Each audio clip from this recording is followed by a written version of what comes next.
Bismillahirrahmanirrahim. All of you are welcome to this new session.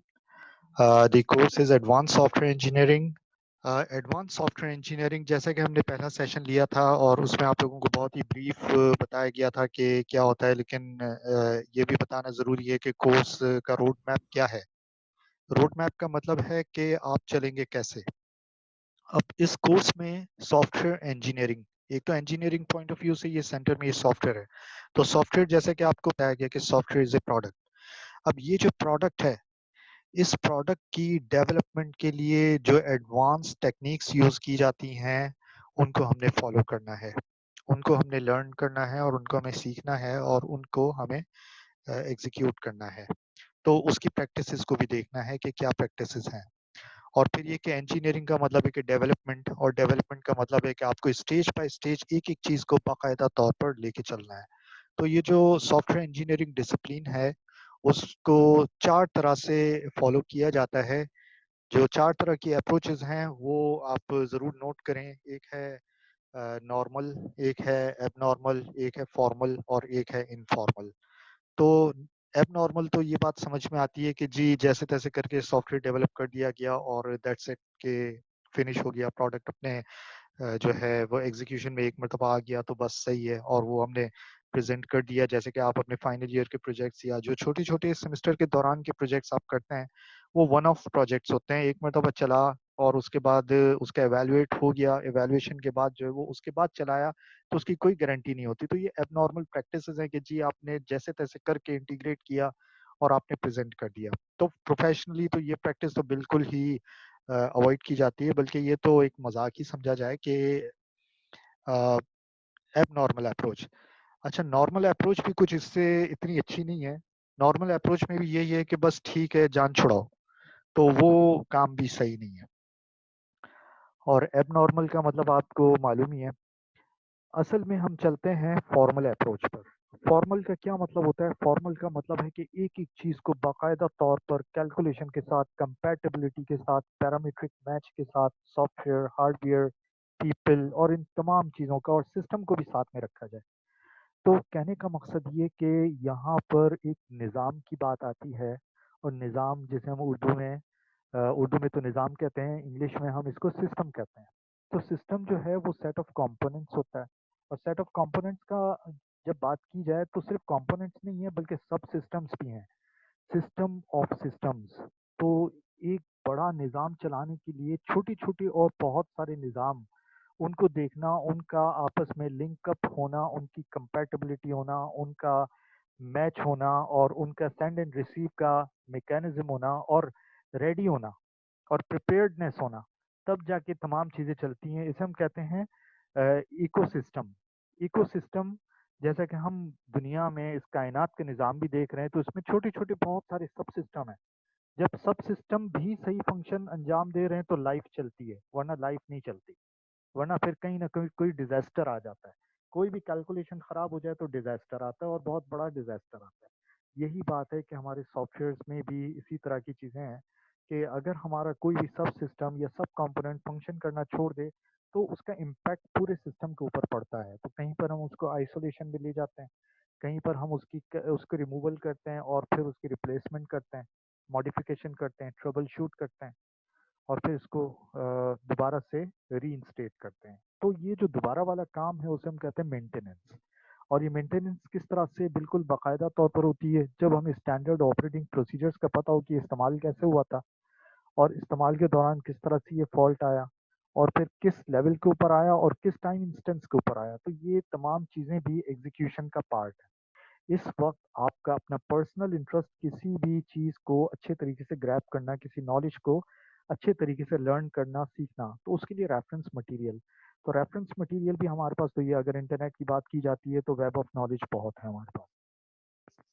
यानी कि web of knowledge को अगर मैं आई ट्रिपल ई को हमेशा मद्देनज़र रखता हूँ। उसकी वजह यह है कि आई ट्रिपल ई ने बहुत सारे जो है स्टैंडर्ड्स जो हैं बताए हैं, जिसमें कि सॉफ्टवेयर इंजीनियरिंग का स्टैंडर्ड है SWBOK। SW यानी कि software, BOK body of knowledge या बुक ऑफ नॉलेज। इसी तरह से SEBOK यानी कि systems engineering body of knowledge या बुक ऑफ नॉलेज। अब ये छोटे छोटे मैनुअल्स हैं जिन्होंने हर बात पर 2 4 5 6 पेजेस में कुछ डायग्राम्स के थ्रू बाकायदा तौर पर कैलकुलेशन वाली बात की है। अच्छा, इसके अलावा जब प्रोजेक्ट मैनेजमेंट पढ़ाया जाता है तो PMBOK प्रोजेक्ट मैनेजमेंट प्रैक्टिसेस के हवाले से PM project management body of knowledge या बुक ऑफ नॉलेज, उसका नाम ही है और इसके वर्जन्स आते रहते हैं। इस वक्त जो हमारा फोकस है वो है SW यानी कि सॉफ्टवेयर और SE यानी कि सिस्टम इंजीनियरिंग। अब SE से सॉफ्टवेयर इंजीनियरिंग आता है लेकिन थोड़ा सा डिफरेंशिएट, वैसे ही IEEE ने भी डिफरेंशिएट किया हुआ है, सॉफ्टवेयर को SW से कहा जाता है। तो ये रेफरेंस मटेरियल मेरे पास भी मौजूद है, मैं आपसे शेयर करूंगा और फिर ये आपके ऊपर है और मैं उसके बारे में बताऊंगा क्योंकि मैंने बाकायदा तौर पर इन चीज़ों को स्टडी भी किया है और ये कि प्रोसेस इंडस्ट्री में इन चीज़ों की बहुत मतलब ऑब्जर्वेशन की जाए और मैं आपसे एग्जांपल भी शेयर करूंगा। जैसे कि इस वक्त ऑरेंज लाइन ट्रेन जिसका इफ्तिताह 1 महीने से हुआ, एक सिस्टम इंट्रोड्यूस किया गया ट्रांसपोर्टेशन का। हमारे यहाँ देखें, कोई भी मुल्क तरक्की उस सूरत में करता है जब उसका कम्युनिकेशन सिस्टम और ट्रांसपोर्टेशन सिस्टम बहुत स्ट्रांग हो और उसमें महंगाई ना हो। तो पब्लिक जो है वो इन दो चीज़ों के ऊपर जब आती है, ये तो बेसिक इस्तेमाल है, तो फिर वो बाकी और भी इकोनॉमीज को देखती है। हमारे यहाँ ट्रांसपोर्टेशन सिस्टम बहुत बुरा है और इसके अलावा कम्युनिकेशन सिस्टम में तो जब पैकेजेस आ गए हैं, PTCL का जब मोनोपोली ख़त्म हुआ तो उसके बाद जब पैकेजेस आ गए हैं तो लोगों ने उसको मिसयूज़ भी किया। तो ये बात भी कहना ज़रूरी है कि मिसयूज़ ऑफ टेक्नोलॉजी।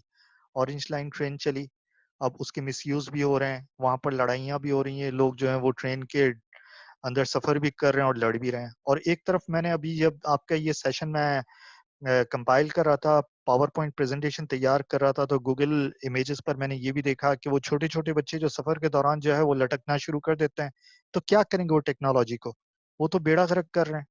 तो बात ये है कि टेक्नोलॉजी बनाना, फिर उसकी रिस्ट्रिक्शंस, उसकी लिमिटेशंस और उसकी यूज़र ट्रेनिंग। जैसे सिस्टम की बात हमने पहले भी की थी कि सिस्टम में इनपुट, प्रोसेस और आउटपुट। अब जैसा कि यहाँ पर मैं आपको बताता हूँ कि ये देखें एक तरह का अ, bay area rapid transit. Rapid transit का मतलब है कि गोली की तरह से फास्ट मूवमेंट ट्रांसपोर्टेशन की। तो ये एक एग्जांपल थी न्यूयॉर्क से। तो ये बहुत पुरानी ट्रेन है, ये कोई नई ट्रेन नहीं है जो कि आपको नजर आ रही है अमेरिकन। यहाँ पर झंडा भी नजर आ रहा है, मेरी भी नजर इस पे पड़ी। अब यहाँ पर ये देखें कि ये आज की बात नहीं है। मैंने तो जिस बुक से ये कंटेंट लिया और ये फोटो उसकी वेबसाइट से लिया, तो 2010 का वो रिलीज है, जबकि इस बुक को मैंने 2002 में भी पढ़ा है। तो इसका मतलब है कि ये अगर यही पिक्चर है तो 90s और तब की बात होगी या 85 के बाद की बात होगी। तो इतनी पुरानी टेक्नोलॉजी है और हमारे पास आज पहली ट्रेन हमारे मुल्क में आई है, वो भी लाहौर में, इंशाल्लाह कराची में भी आएगी। लेकिन हम ये देखें कि टेक्नोलॉजी का यूजेज, अब यहाँ पर मैं इस पर बहुत ही डिटेल से भी बात करूं कि जब सिस्टम की बात की जाती है तो सिस्टम यानी कि कंप्यूटिंग सिस्टम। अब ये जो कंप्यूटिंग सिस्टम है, इंफॉर्मेशन जिसे हम कहते हैं, इंफॉर्मेशन जो प्रोड्यूस कर रहा होता है, तो असल में ये इनपुट ले रहा होता है। सिर्फ टेक्नोलॉजी नहीं है, आप तो टेक्नोलॉजिस्ट हैं, आप तो सॉफ्टवेयर इंजीनियर हैं, आप कंप्यूटर साइंटिस्ट हैं, लेकिन कहना चाहिए कि कौन सी ऑर्गेनाइजेशन ये प्रोड्यूस कर रही है और उसकी मैनेजमेंट उसके ऊपर, या सिर्फ मैनेजमेंट उस कंपनी की नहीं, उस एंटरप्राइज की नहीं, बल्कि इसके अलावा और बहुत सारी गवर्निंग बॉडीज होती हैं। कोई रिस्ट्रिक्शन तो नहीं, कोई मुल्क के हिसाब से, कोई सूबे के हिसाब से, कोई मोहल्ले के हिसाब से कोई रिस्ट्रिक्शन तो नहीं कि इस सिस्टम को चलने दिया जाएगा या नहीं चलने दिया जाएगा। अगर चलने दिया जाएगा, यहाँ से इनपुट आता है। जैसे कि टेक्नोलॉजी की बात की जाए तो रिप्लेस लेगेसी सिस्टम्स, पुराने सिस्टम्स को रिप्लेस किया जाए, पुराना आउटडेटेड जो ट्रांसपोर्टेशन सिस्टम, फॉर एग्जांपल मैंने ट्रांसपोर्टेशन सिस्टम की बात की है, तो उसको रिप्लेस करके नया ट्रांसपोर्टेशन सिस्टम लगाया जाए। जैसे कराची में देख लें ट्रांसपोर्टेशन सिस्टम किस तरह का रहा है, और आप लोगों को स्वेल दिया गया तो उसमें टेक्नोलॉजिकल यानी कि फेयर आप दे रहे हैं, और फिर अगर अनडू करवाना चाहते हैं तो बड़े प्रॉब्लम्स हैं। ये पैंडेमिक टाइम में तो नहीं हुआ, लेकिन लास्ट ईयर तक तो आप लोगों ने देखा था कि बड़े प्रॉब्लम्स थे, उनका सॉफ्टवेयर भी सही तरह डेवलप नहीं हुआ हुआ था, लोगों को इस बात की शिकायत थी। बस इतना था कि जो उसका मैकेनिकल पार्ट है वो है उसका व्हीकल, जो व्हीकल है, जो गाड़ी है, उसमें कंफर्ट जरूर मौजूद था, लेकिन जैसे यूबर और करीम की सर्विस में देखें तो उसमें अब जो है वो थ्रेट है लोगों को कि जी कोई अगवा करके ना ले जाए या कोई थ्रेट ना करे, कोई लूट ना ले। तो ये जो है वो टेक्नोलॉजिकल थ्रेट्स हैं, वो सोशल इन्वायरमेंट से आते हैं। तो इन्वायरमेंट में इस चीज को चलने दिया जाएगा। अब जैसा कि आपको पहले भी बताया गया कि इनपुट, प्रोसेस, आउटपुट, इसके अलावा फीडबैक, और फीडबैक के अलावा इन्वायरमेंट एंड पीपल, 6 तरह के इसके पैरामीटर्स हैं। तो पीपल और इन्वायरमेंट का भी ख्याल रखा जाए। इन्वायरमेंट अगर इजाजत नहीं देता, कराची का एनवायरनमेंट इजाजत देता है, हाँ देता है, कभी नहीं भी देता जब हंगामे हो रहे होते हैं, तो उस वक्त रिस्ट्रिक्शंस लगा दिए जाएं। अच्छा, यहाँ पर ये देखें कि डिप्लॉय ब्लेड सर्वर्स, यानी कि आपको हाई स्पीड सर्वर्स चाहिए लाइनेक्स के, और implement grid computing, deploy Oracle. अब ये ओरेकल की बात है तो ओरेकल पर और भी मैं ट्रांसपोर्टेशन की बात करूंगा कि उसके कहना चाहिए कि ओरेकल का पीपल सॉफ्ट है, एंटरप्राइज सॉफ्टवेयर, उस पर मैं आपसे बात करूंगा कि ये तो हम एक रेलवे ट्रांजिट की बात कर रहे हैं ट्रांसपोर्टेशन में। तो समंदर के ऊपर जो जहाज चलते हैं उनकी स्पीड का भी ख्याल रखा जाए कि एक ओशन से दूसरे ओशन तक लोगों को पहुंचाया जाए, क्योंकि एयर फेयर यानी कि हवाई जहाज का किराया बहुत ज्यादा है। अब यहाँ आपसे ऊंची ऊंची बातें क्यों की जा रही हैं? आपका माइंड और आपके विजन को थोड़ा सा एनहेंस करने की जरूरत है। आप सिर्फ और सिर्फ फाइनल ईयर के प्रोजेक्ट्स या लोकल प्रोजेक्ट्स पर रिस्ट्रिक्ट रहते हैं। आपको ब्रॉड सेंस में सोचने की जरूरत है कि एम्बेडेड सिस्टम्स क्या होते हैं और एम्बेडेड सिस्टम कैसे चलाए जाएं। अब यहाँ पर ये देखें कि अगर ऑर्गेनाइजेशन है तो ऑर्गेनाइजेशन क्या करेगी कि जो टेक्नोलॉजिकल इंफ्रास्ट्रक्चर है उसको अलाइन करेगी बिजनेस गोल्स के थ्रू। इसका मतलब है कि जो बिजनेस है, अगर एक ट्रेन चलेगी तो वहां भी बहुत सारे माफिया आ जाएंगे कि जी अब हम भी अपनी ट्रेन चला रहे हैं। जैसे कि हमारी पीआईए सही नहीं चल रहा था, उसके बहुत सारे प्रॉब्लम्स हुए, उसका मई के महीने में एक हादसा भी हो गया। तो अब सियालकोट से एक साहब ने एक बिजनेस वेंचर शुरू किया है जो कि एक कॉमन कम्युनिटी है, उन्होंने इसमें शेयर्स दिए हुए हैं। इन्होंने सियालकोट टू अदर सिटीज एक एयर ट्रांसपोर्टेशन सर्विस शुरू की है। तो यहाँ पर पूरा एक बिजनेस आ जाता है। तो बिजनेस जब आएगा तो प्रॉफिटेबिलिटी भी होगी। अब यहाँ पर हम बताते हैं कि जी कॉस्ट जो है वो डिक्रीज हो जाएगी फेयर की, एनर्जी सेफ हो जाएगी, या परफॉर्मेंस इंप्रूव होगी। तो ये इसका बेनिफिट आ गया, यानी कि आउटपुट आ गया। अच्छा, और फिर ये कि deploy new cars, routes and schedules, ये बात भी आ गई। ठीक है। और अगर यहाँ पर बिजनेस का चैलेंज है कि जी अगर कोई कॉम्पिटिटर आ रहा है तो हमसे आगे कैसे बढ़ेगा, तो इस तरह से आगे बढ़ेगा अगर उसका इंफ्रास्ट्रक्चर बहुत अच्छा होगा हमसे भी, तो फिर ठीक है। और वो ऑपरेशन जो सर्विस की लिमिटेशन है कि सुबह 6 बजे से रात 8 बजे तक ऑरेंज लाइन ट्रेन चलेगी, उसके बाद नहीं। तो अगर 24/7 की सर्विस दे रहा है वो, तो लोग फिर कहेंगे कि अच्छा ठीक है, फिर तो हम उसमें, जैसे कि ML1 का जो प्रोजेक्ट चल रहा है सी पैक का, चाइना पाकिस्तान इकोनॉमिक कॉरिडोर, अब बहुत सारे मसाइल यहाँ भी आए हुए हैं। यानी कि पूरे मुल्क में रेलवे ट्रांसपोर्टेशन का ट्रैक जो कि काम शुरू हो चुका है, और उसका एस्टिमेशन, उसका प्लान, उसका स्केड्यूल सब बताया जा चुका है। और आप अगर यूट्यूब पर वीडियोस देखते हैं तो आप लोगों को भी जरूर इस बारे में थोड़ा थोड़ा टेक्नोलॉजी को आप देख लिया करें, तो आपको अंदाजा हो जाए कि कहाँ पर प्रॉब्लम्स आ रहे हैं। ML1 है क्या? काफी दिनों से सुन रहे थे, जून के महीने से, मई के महीने से, ML1 ML1 ML1। तो ML1 जो है वो पूरे पाकिस्तान की सबसे लॉन्ग रेलवे ट्रैक होगी, और हर शहर से जहां से भी ये गुजर रही है। अब कराची की सर्कुलर रेलवे को देख लें, काफी अरसे से ये बंद पड़ा हुआ था, ये प्रोजेक्ट चल रहा है। अब जब ये प्रोजेक्ट शुरू होगा तो फिर लोग उसमें सफर करेंगे।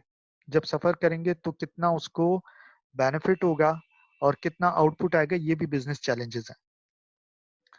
और उसकी हाइब्रिड पॉलिसी क्या होगी कि जी उसके जो स्टेशन हैं वहां से उतर के फिर अपने डेस्टिनेशन पर पहुंचने के लिए उनको कोई रिक्शा या कोई और टैक्सी या कोई और ट्रांसपोर्ट की जरूरत तो नहीं पड़ेगी, या नियर टू राउट होगा। तो ये चीजें जो है ना वो सारे बिजनेस ऑपरेशंस में आ जाते हैं।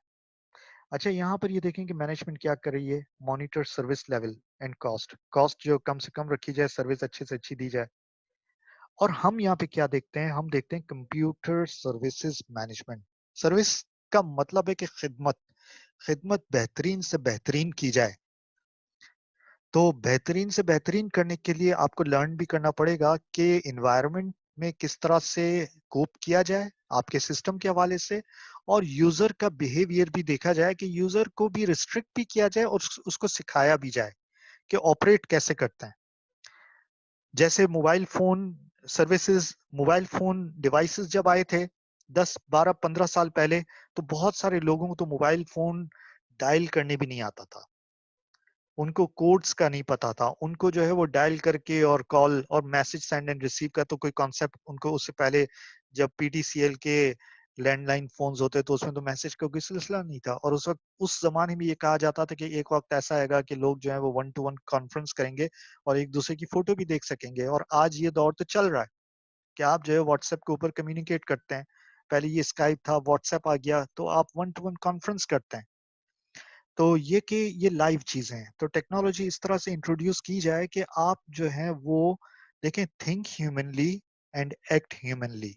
मैंने आर्टिफिशियल इंटेलिजेंस की बुक का भी एक रेफरेंस पिक्चर कैप्चर करके मैं अपने प्रेजेंटेशंस में लगाई हुई है, और मुझे इंशाल्लाह याद आएगा, मैंने थोड़ा सा उसको मॉडिफाई किया है कि आप कितनी ही इंटेलिजेंस लगा लें, अगर आपका सॉफ्टवेयर, आपका प्रोडक्ट अगर ह्यूमनली नहीं है, ये नहीं कि इंसान के लिए नहीं है, और आपने इंसान को मद्देनजर रखते हुए और इंसानियत को मद्देनजर रखते हुए नहीं बनाया, तो ये प्रोडक्ट फेल होगा। बेशक टेक्नोलॉजिकली तो आप बहुत अच्छा बना लेते हैं, लेकिन उस एनवायरनमेंट में वो चल नहीं पाएगा।